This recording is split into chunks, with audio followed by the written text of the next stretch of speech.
سيقول السفهاء من الناس ما ولاهم عن قبلتهم التي كانوا عليها قل لله المشرق والمغرب يهدي من يشاء إلى صراط مستقيم. وكذلك جعلناكم أمة وسطا لتكونوا شهداء على الناس ويكون الرسول عليكم شهيدا وما جعلنا القبلة التي كنت عليها إلا لنعلم من يتبع الرسول ممن ينقلب على عقبيه وإن كانت لكبيرة إلا على الذين هدى الله وما كان الله ليضيع إيمانكم إن الله بالناس لرؤوف رحيم.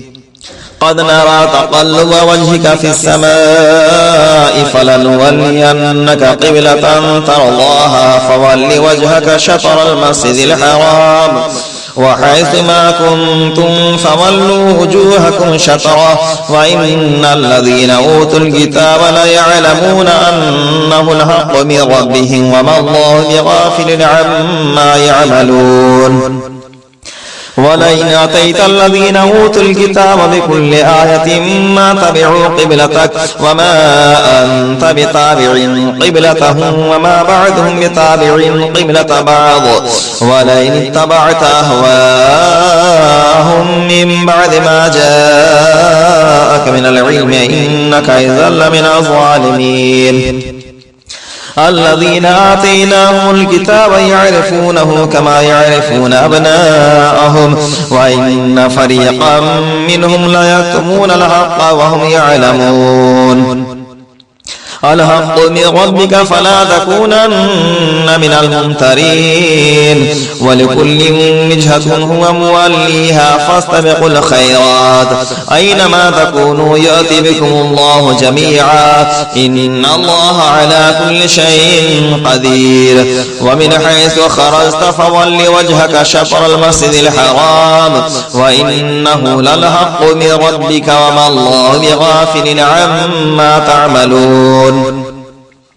ومن حيث خرجت فول وجهك شطر المسجد الحرام وحيث ما كنتم فولوا وجوهكم شطره لئلا يكون للناس عليكم حجة إلا الذين ظلموا منهم فلا تخشوهم واخشوني ولأتم نعمتي عليكم ولعلكم تهتدون. كما أرسلنا فيكم رسولا منكم يتلو عليكم آياتنا ويزكيكم ويعلمكم الكتاب والحكمة ويعلمكم ما لم تكونوا تعلمون. فاذكروني أذكركم واشكروا لي ولا تكفرون. يا أيها الذين آمنوا استعينوا بالصبر والصلاة إن الله مع الصابرين. ولا تقولوا لمن يقتل في سبيل الله أموات بل أحياء ولكن لا تشعرون. ولنبلونكم بشيء من الخوف والجوع ونقص من الأموال والأنفس والثمرات وبشر الصابرين الذين إذا أصابتهم مصيبة قالوا إنا لله وإنا إليه راجعون. أولئك عليهم صلوات من ربهم ورحمة وأولئك هم المهتدون. إن الصفا والمروة من شعائر الله فمن حج البيت واعتمر فلا جناح عليه أن يطوف بهما ومن تطوع خيرا فإن الله شاكر عليم.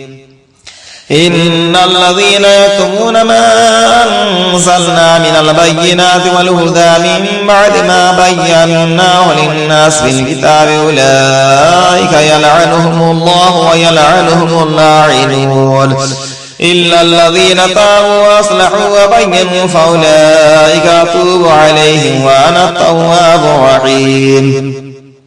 إن الذين كفروا وماتوا وهم كفار أولئك عليهم لعنة الله والملائكة والناس أجمعين خالدين فيها لا يخفف عنهم العذاب ولا ينذرون وإلهكم إله واحد لا إله إلا هو الرحمن الرحيم إن في خلق السماوات والأرض واختلاف الليل والنهار والفلك التي تجري في البحر بما ينفع الناس ما أنزل الله من السماء من ماء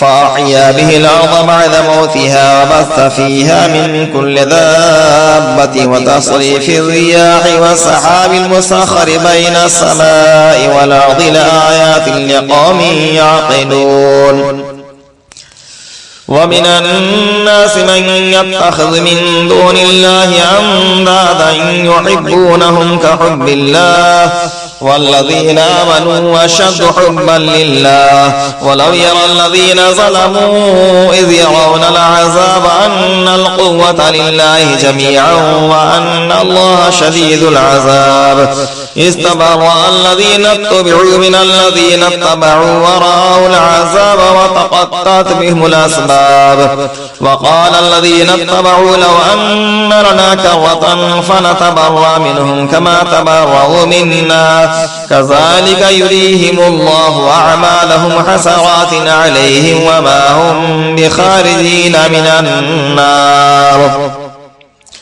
يا أيها الناس كلوا مما في الأرض حلالا طيبا ولا تتبعوا خطوات الشيطان إنه لكم عدو مبين إنما يأمركم بالسوء والفحشاء وأن تقولوا على الله ما لا تعلمون وإذا قيل لهم اتبعوا ما أنزل الله قالوا بل نتبع ما ألفينا عليه آباءنا أولو كان آباؤهم لا يعقلون شيئا ولا يهتدون ومثل الذين كفروا كمثل الذي ينعق بما لا يسمع إلا دعاء ونداء صم بكم عمي فهم لا يعقلون يا أيها الذين آمنوا كلوا من طيبات ما رزقناكم واشكروا لله إن كنتم إياه تعبدون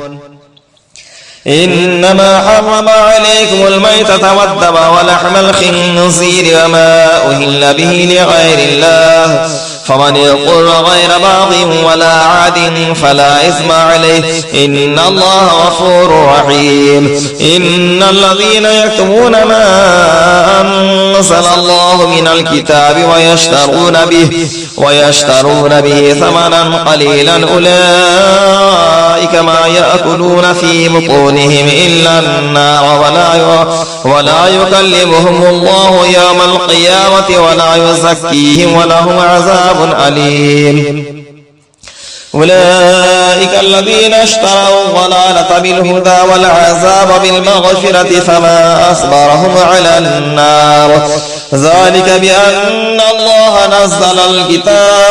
نزل الكتاب بالحق وإن الذين اختلفوا في الكتاب لفي شقاق بعيد ليس البر أن تولوا وجوهكم قبل المشرق والمغرب ولكن البر من آمن بالله واليوم الآخر والملائكة والكتاب والنبيين وآتى المال على حبه ذوي القربى واليتامى والمساكين وابن السبيل والسائلين وفي الرقاب وأقام الصلاة وآتى الزكاة والموفون بعهدهم إذا عاهدوا والصابرين في البأساء والضراء وحين البأس أولئك الذين صدقوا وأولئك هم المتقون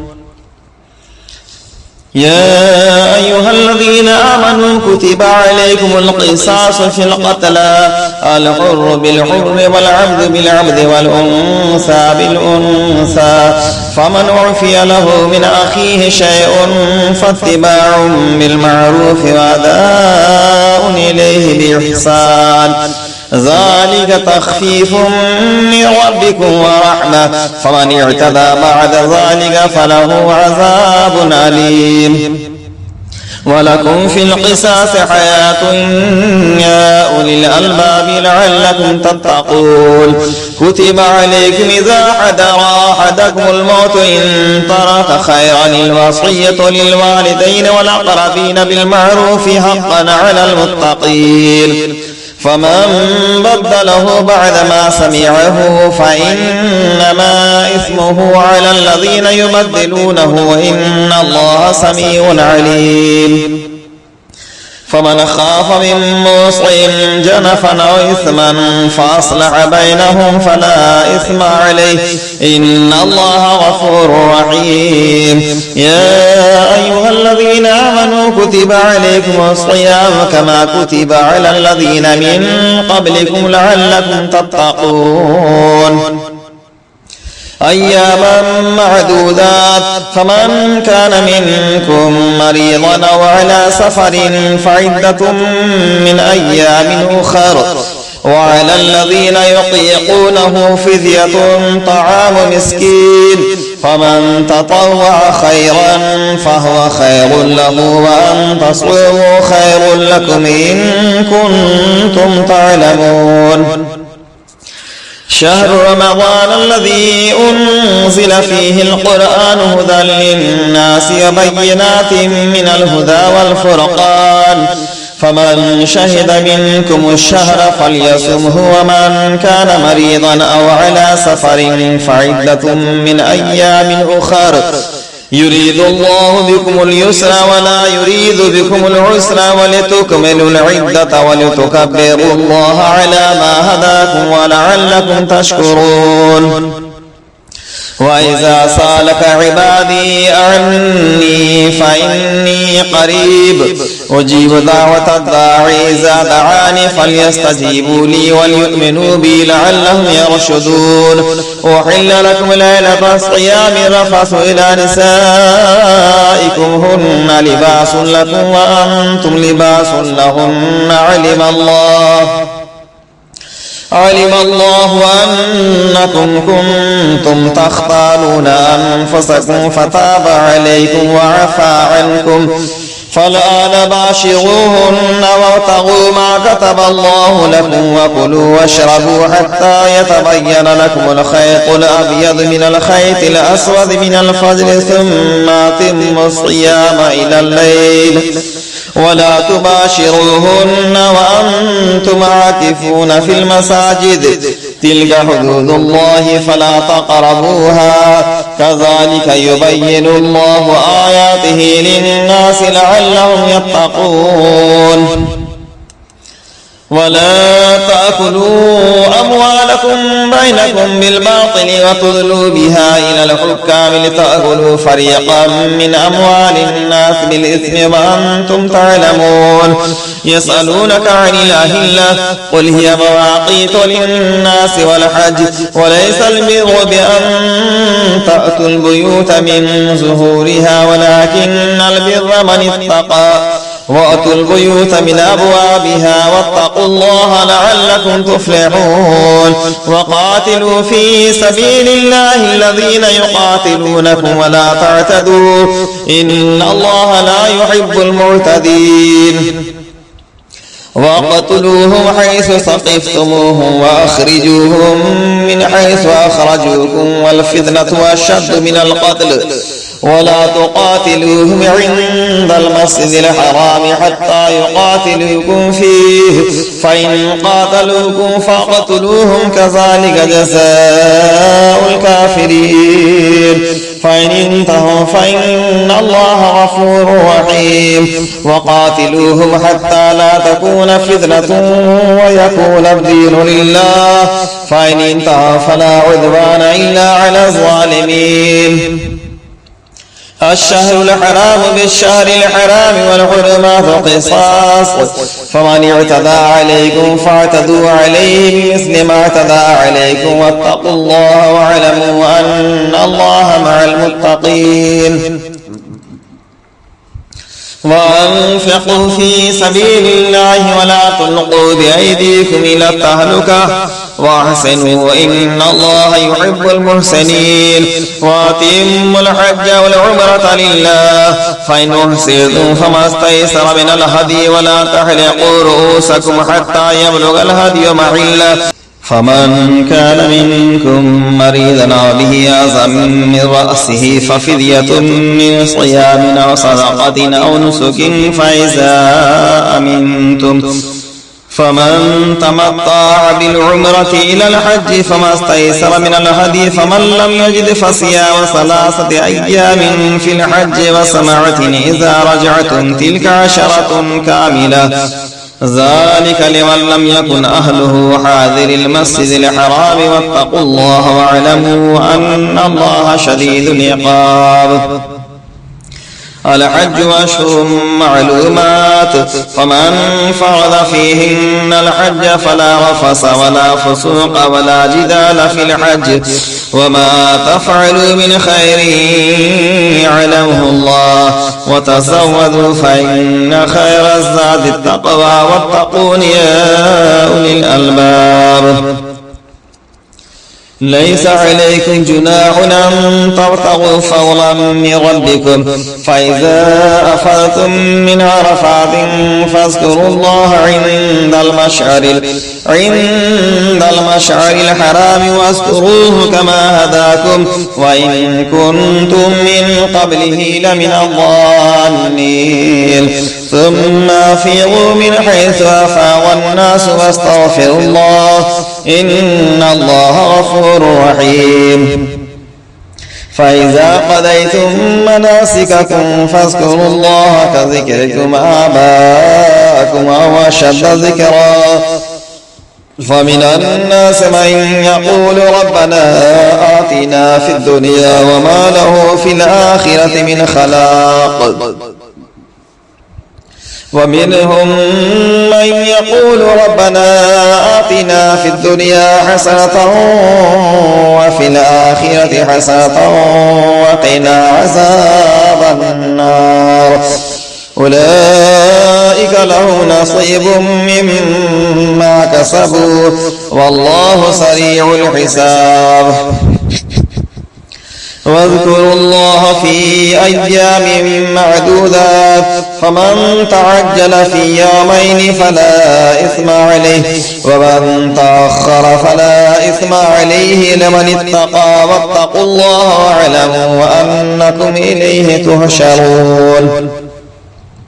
ومن الناس من يعجبك قوله في الحياة الدنيا ويشهد الله على ما في قلبه وهو ألد الخصام وإذا تولى سعى في الأرض ليفسد فيها ويهلك الحرث والنسل والله لا يحب الفساد. وإذا قيل له اتق الله أخذته العزة بالإثم فحسبه جهنم ولبئس المهاد. ومن الناس من يشري نفسه ابتغاء مرضات الله والله رؤوف بالعباد. يا أيها الذين آمنوا ادخلوا في السلم كافة ولا تتبعوا خطوات الشيطان إنه لكم عدو مبين. فإن زللتم من بعد ما جاءتكم البينات فاعلموا أن الله عزيز حكيم. هل ينظرون إلا أن يأتيهم الله في ظلال من الغمام والملائكة وقضي الأمر وإلى الله ترجع الأمور. صل بني إسرائيل كما آتيناهم من آية بينة ومن يبدل نعمة الله من بعد ما جاءته فإن الله شديد العقاب.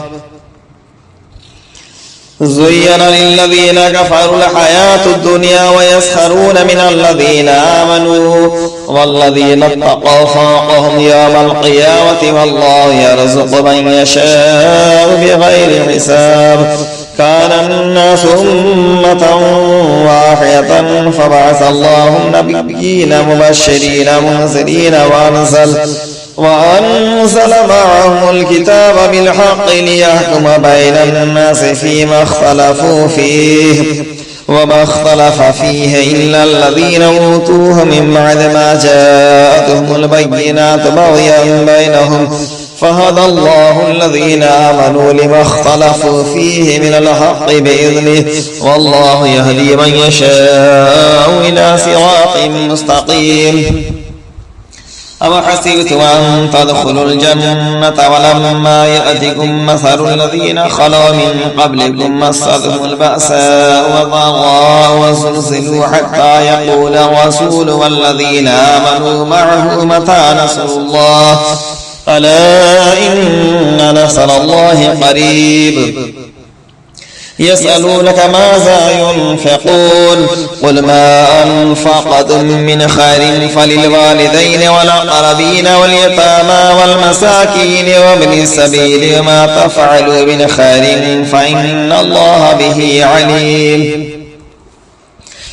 كتب عليكم القتال وهو كره لكم وعسى أن تكرهوا شيئا وهو خير لكم وعسى أن تحبوا شيئا وهو شر لكم والله يعلم وأنتم لا تعلمون. يسألونك عن الشهر الحرام قتال فيه قل قتال فيه كبير وصد عن سبيل الله وكفر به والمسجد الحرام وإخراج أهله منه أكبر عند الله والفتنة أكبر من القتل ولا يزالون يقاتلونكم حتى يردوكم عن دينكم إن استطاعوا ومن يرتد منكم عن دينه فيمت وهو كافر فأولئك حبطت أعمالهم في الدنيا والآخرة وأولئك أصحاب النار هم فيها خالدون.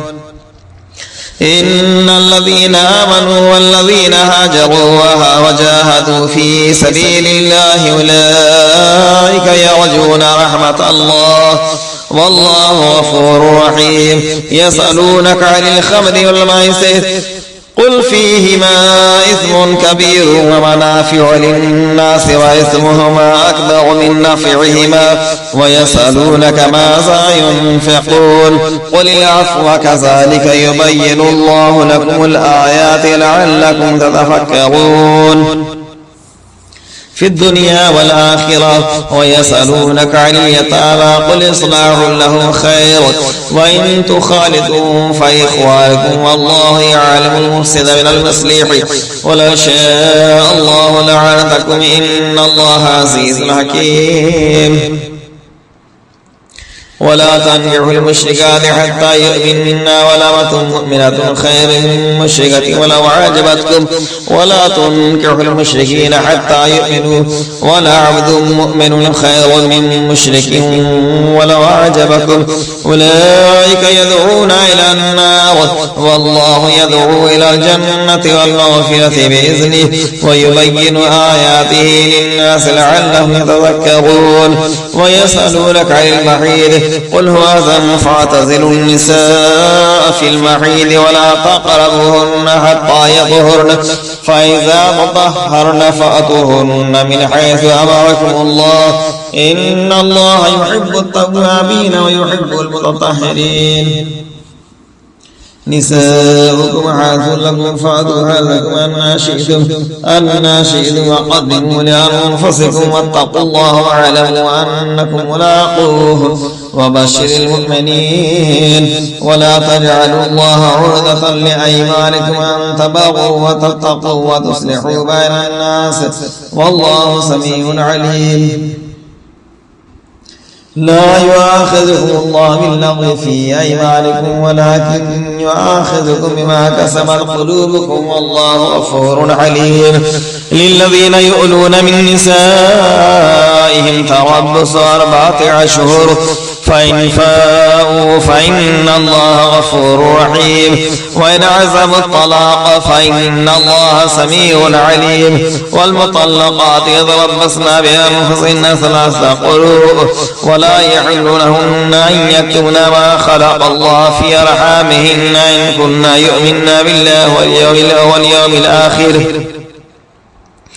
وبعولتهن حق بردهن في ذلك إن أراد إصلاحا ولهن مثل الذي عليهن بالمعروف وللرجال عليهن درجة والله عزيز حكيم. الطلاق مرتان فإمساك بمعروف أو تصريح بإحسان ولا يحل لكم أن